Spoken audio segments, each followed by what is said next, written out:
Hello আমার সাকিবিয়ান ভাইরা বোনেরা, চলে এলাম আরও একটা নতুন ভিডিও নিয়ে।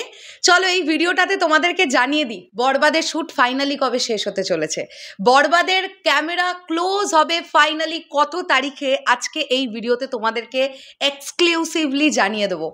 তোমরা অনেকজন সাকিবিয়ান ভাইরা বোনেরা আমাকে প্রশ্ন করেছো যে দিদি এটা নিয়ে ভিডিও বানাও যে ফাইনালি কবে শেষ হচ্ছে শ্যুট। আমরা তো জানতে পারছি যে ইন্ডিয়ার পোর্শন শেষ হয়ে গেছে অলরেডি, সেটা জানা গেছে। তারপরে বাংলাদেশে শ্যুট হচ্ছিল, সেটাও আমরা জানতে পেরেছি। কিন্তু বাংলাদেশের শ্যুট কি কমপ্লিট নাকি আরেকটুখানি বাকি আছে, এই বিষয়টা নিয়ে কথা বলবো। তার আগে আমার সাকিবিয়ান ভাইদের বোনেদের বলি আন্তরিকভাবে অনেক কৃতজ্ঞ, অনেক ধন্যবাদ তোমাদের সবাইকে। আজ তোমাদের সৃঞ্জয়দার শুভ জন্মদিন। তোমরা প্রচুর সাকিবিয়ান ভাইরা বোনেরা উইশ করেছো, এখনও করছো, বা আমি আশা রাখবো তোমরা যারা এখনও করোনি তোমরা উইশ করবে।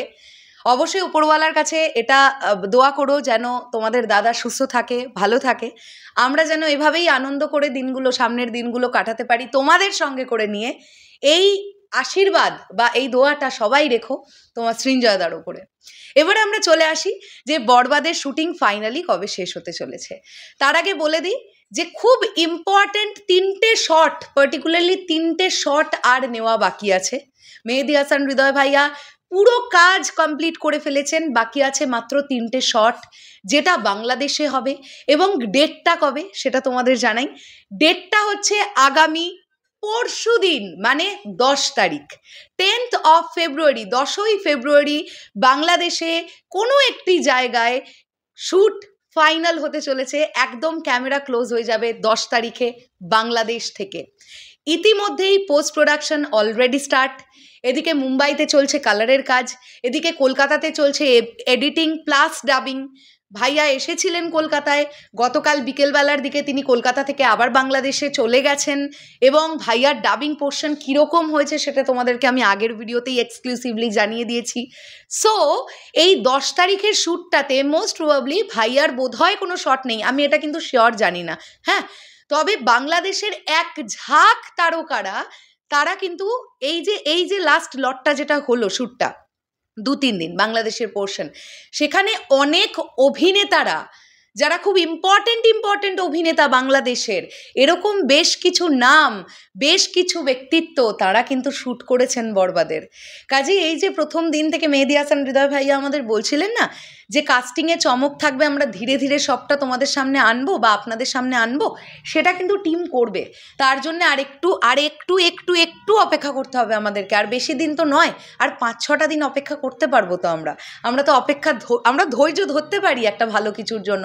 কেননা তারপরেই তো আমরা আমাদের মেগাস্টারকে নিয়ে গর্ববোধ করবো না। 100 crore ক্লাবে যদি বরবাদ ঢুকে যায় তাহলে আমরাই তো গর্ববোধ করবো যে আমাদের মেগাস্টার, আমাদের বাংলা ভাষার সিনেমা 100 কোটির ক্লাবে ঢুকে গেল। সো টিমকে আমরা আরেকটু সময় দিই, যেটা আমাদের জন্য আসবে সেটা ভয়ঙ্কর কিছু আসবে। চলো, কেমন লাগলো এই আপডেটটা কমেন্ট করে জানিও। দেখা হচ্ছে আবার খুব শিগগিরই নতুন কোনো ভিডিও নিয়ে। আর আমি চলে যাওয়ার আগে আর একটা খুব ইম্পর্টেন্ট বিষয় বলে দিই, সেটা হচ্ছে বেশ কিছু সাকিবিয়ান ভাইরা বোনেরা আমাকে বলছো যে দিদি আরও এক্সক্লুসিভ আপডেট দাও বরবাদ নিয়ে। দেখো, প্রথমত হচ্ছে টিমের কাছ থেকে যতক্ষণ না কিছু পারমিশন পাচ্ছি ততক্ষণ সেটা নিয়ে আমরা ভিডিও বানাই না। আমি এমন বড় কিছু কেউকেটা হয়ে যায়নি যে টিম না চাইতেও সেই আপডেট আমি দিয়ে দেব। কারণ টিমের নিজেদের কিছু সারপ্রাইজেস থাকে যেটা তারাই দর্শকের সামনে আনতে চায়, সেটা তারা আনুক। তাদের তরফ থেকে সেই সারপ্রাইজ পেলে আমরাও সবাই খুশি হব। সো যতটুকু যা পারমিশন পাবো বা পেয়েছি বা পেয়ে এসছি বা এখনও পাচ্ছি ততটুকুনিই তোমাদের সঙ্গে শেয়ার করছি, এর বাইরে কিছু শেয়ার করতে পারবো না। ঠিক আছে, তোমরা সবাই ধৈর্য ধরে থাকো। আশা করছি এই আপডেটগুলো তো তোমাদের দিচ্ছি, এমনই আপডেট তোমাদের দেবো যে আপডেটটা ছবির জন্য ক্ষতিকারক হবে না। টাটা।